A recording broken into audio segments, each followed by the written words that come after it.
Baik, saya sudah bersama dengan pengamat energi, Bapak Qurtubi. Pak Qurtubi, apa kabar, Pak? Alhamdulillah baik-baik.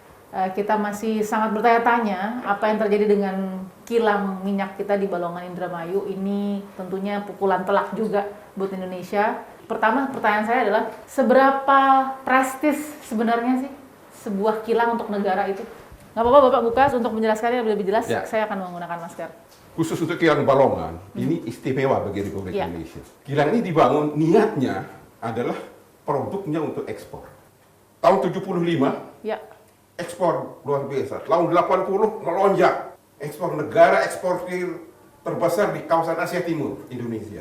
Nah, kita tidak puas ekspor minyak mentah. BBM kita ekspor. Maka dibangun kilang Balongan. BBM ekspor, harus untuk diekspor. Ya. Produknya kualitas tinggi, ramah lingkungan.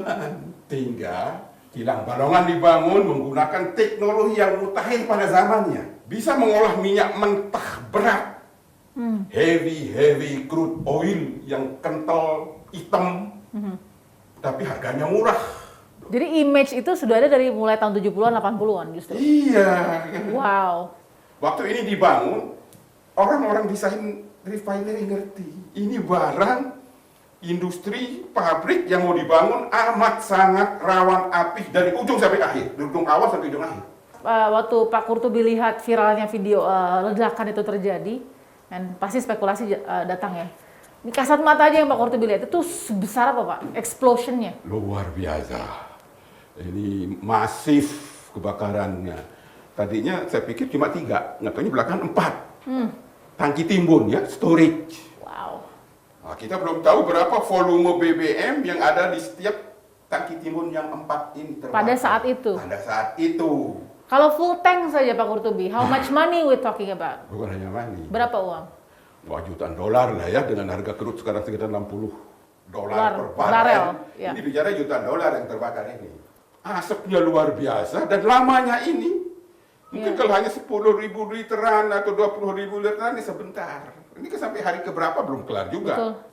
As far as you can go and research Pak Qurtubi, apa sih penyebabnya yang sebelum-sebelumnya?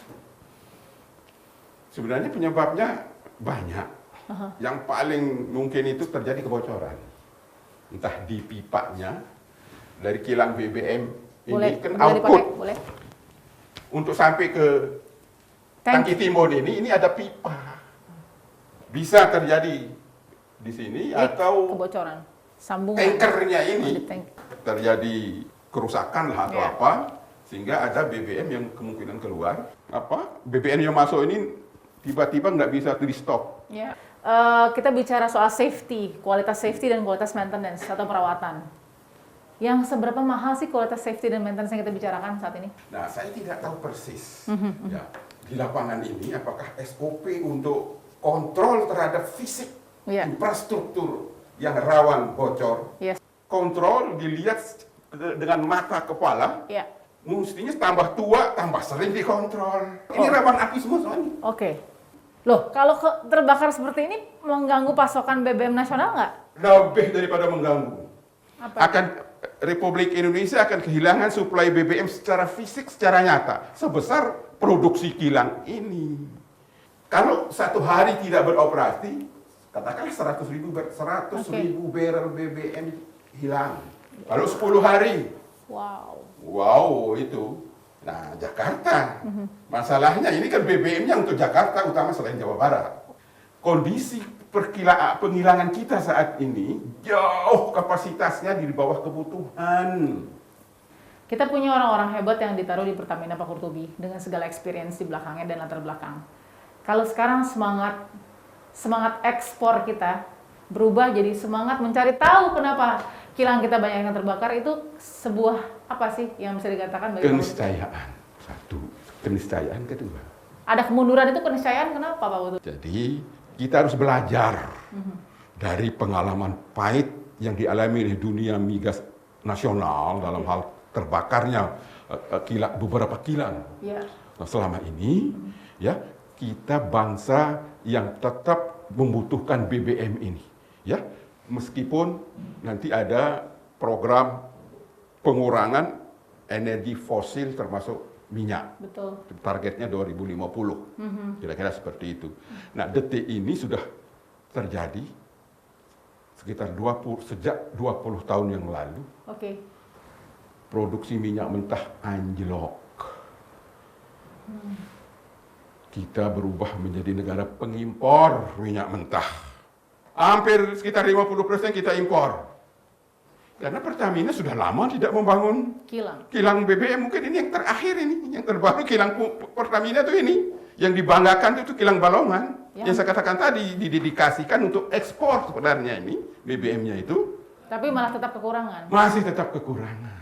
Baik, Pak Kurtubi, terima kasih sudah memberikan analisanya sangat komprehensif. Kita ingin sekali menuju ke keniscayaan menjadi lebih baik, tapi kalau memang tidak ada perubahan dari dalam, itu pun akan sulit dicapai.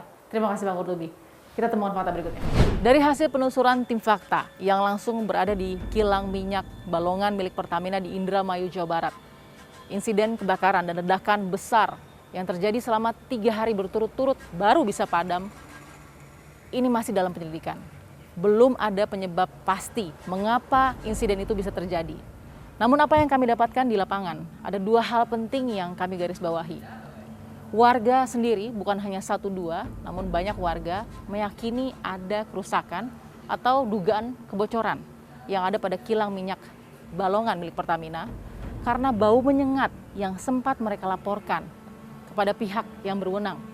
Lalu dari sisi peneliti dan juga pengamat, bisa saja data-data yang membaca bahwa ada intensitas cuaca anomali yang bisa saja berpotensi menjadi pendukung penyebab kebakaran dan ledakan besar yang terjadi di kilang minyak Balongan Pertamina patut diwaspadai. Walaupun masih harus dikaji lebih dalam. Semoga kebakaran dan ledakan besar yang terjadi di kilang minyak Balongan milik Pertamina menjadi yang terakhir.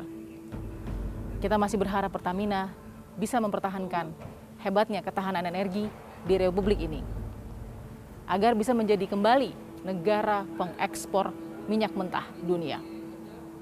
Saksikan terus Fakta setiap hari Senin pukul 21 waktu Indonesia Barat. Bersama saya, Balkis Mani.